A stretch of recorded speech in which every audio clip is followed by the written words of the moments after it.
For this project, I need a good cutting surface, a straight edge, a framing square if you have it, an X-Acto knife, some Mod Podge, and some glue. I'm using a ruler to mark out the width of my strips. The strips need to be a little bit larger than your canvas in length. Now I'm going to cut it with a straight edge and my X-Acto knife. It'll give it a nice clean cut. So here I have 4 pieces at 2 inches, 8 pieces at 1.5 inches, 8 pieces at 1.25 inches, 4 pieces at 1 inch, and 4 pieces at 3/4 inch. The 8 pieces of 1.5 and 1.25, these will get glued together. This will give it more stability since this is the outside edges of your frames. So here you see the 1.5 inches pieces are being glued together. You're going to do this with also the 1.25 inch pieces. I'm lining the 3/4 inch pieces on top of the canvas. This is going to be the mat. I'm taking tissue paper to protect my painting, and I'm going to mask it right at the edge of those 3/4 inch pieces. This is going to protect all the way to the edge of your frame without getting any paint or anything on your painting. I'm tracing the outer edge of my canvas onto my work surface. I'm taking the pieces that I glued together. There's going to be 4 pieces in all. When I put them together, it measures 5/8 of an inch more than the traced outline of my canvas. So now I'm going to mark 5/8 extra to that line and trace it onto my surface so I know where my measurements should be. I'm using my framing square to mark 45 diagonals. That way, when I cut my 2-inch strips, I know exactly where to cut.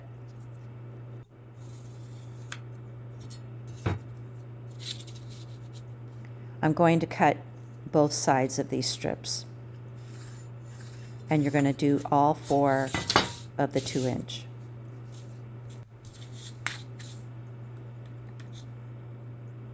Using the X-Acto knife and a straight edge again, just cut through the cardboard.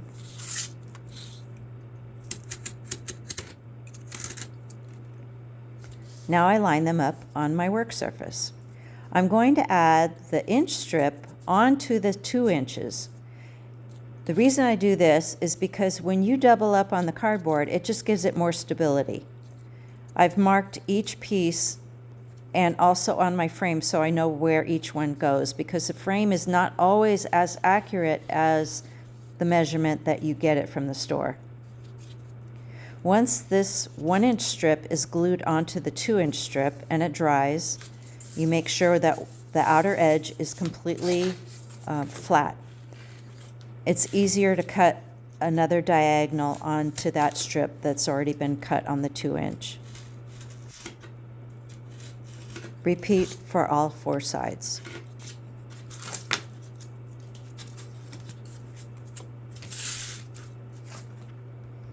I have just temporarily taped those pieces onto the back side of my canvas.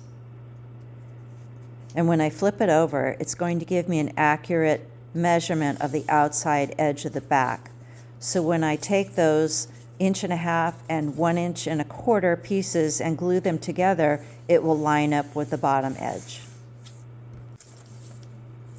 So here I am gluing those pieces together, the 1.5 inch and the 1.25 inch. The reason why they're staggered is because the outer edge is going to be the 1.5 inch and it's going to be more like a crown molding. Make sure that one edge is completely flat.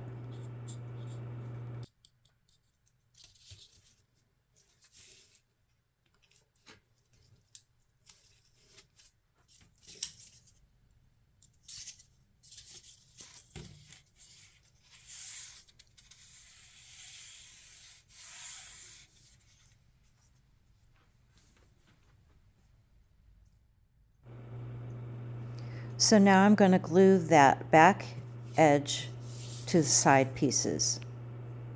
This is a little tricky since you want to make sure that those bottom edges on the corner line up completely. So just get some tape and tape them in place until the glue dries.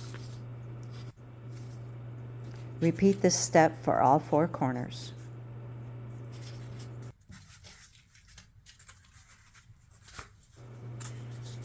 Once the glue has dried, I'm going to make sure that I have a diagonal cut on the sides of the frame that corresponds with the back. I'm going to take the X-Acto knife and cut through those 4 pieces. You don't have to worry about it being an exact cut because after all of these pieces are assembled, they're going to be taped together. Repeat for both sides of all 4 pieces.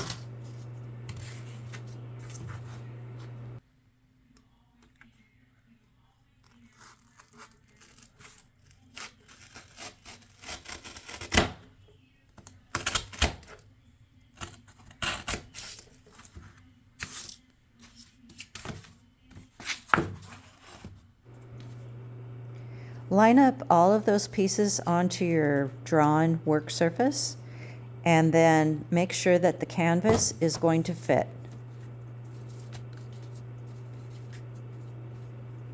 Now you're ready to glue up those edges. Just put some glue on each diagonal piece and fit it together. And use a bit of masking tape as well to make sure that the glue stays in place.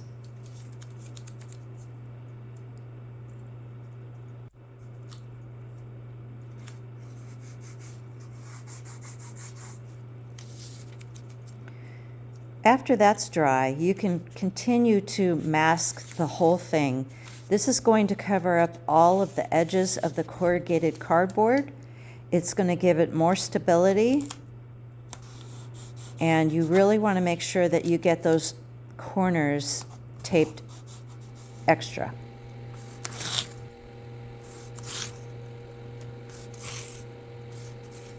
On the top here, I am angle cutting the masking tape because I don't want an overlap. It's going to show.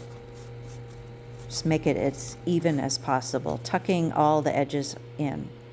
And I'm reinforcing the corners with an extra piece of tape. This will just make it a little bit more sharp on the edge. Tape, tape, tape.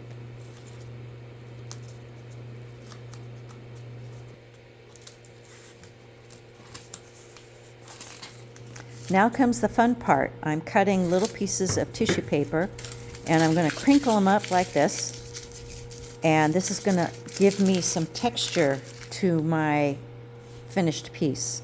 I'm taking my Mod Podge with a paintbrush and I'm painting the surface of my frame, and then I apply these wadded up pieces of paper that will show all the creases as some really great texture. Then you apply the Mod Podge right on top to make sure that it adheres to the frame completely. You want to cover all the surfaces of the side and the corners. I'm taking my 3/4 inch strips and cutting them to make sure that they fit onto the inside of my frame, directly on top of the canvas. I'm going to tape them as I did the others to make sure that the shape stays the same. Then I take it out and I'm going to tape the heck out of it again.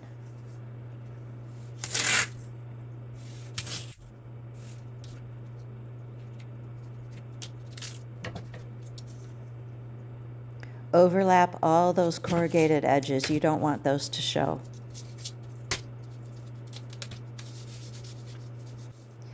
The frame that I'm making is going to be a permanent frame. Now you could skip this part if you ever wanted to change your frame, but since I'm making it permanent, this mat is going to be applied with glue directly on top of my painting.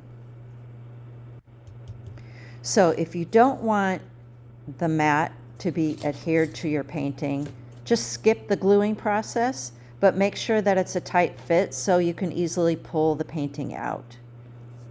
I'm applying glue directly to the painted surface. And now that I have my mat in place, I'm pressing it down to make sure that it sticks. After the glue dries, I'm taking some trim that I have. Has a nice bumpy texture to it. It doesn't matter what color because it's all going to be covered with gesso. I want to make sure that the edges are miter cut so there's no overlapping. And I'm just going to glue it directly on top of the taped mat.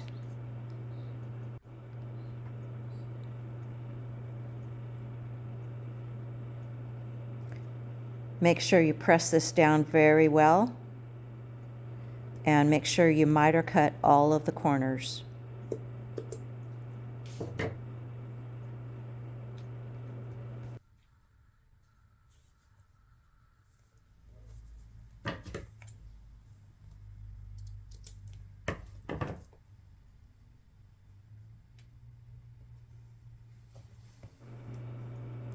After the glue dries, you're going to take Mod Podge with a nice thick brush and dab all over that trim. You want to make sure that all those crevices are covered. This is going to make your trim nice and hard and not soft. After it's dry, you take gesso. Gesso is a very thick paint that has some glue in it, and you're going to cover the whole surface of your work. That is the trim, the mat, the frame, the decoupage sides. Just cover it completely with gesso.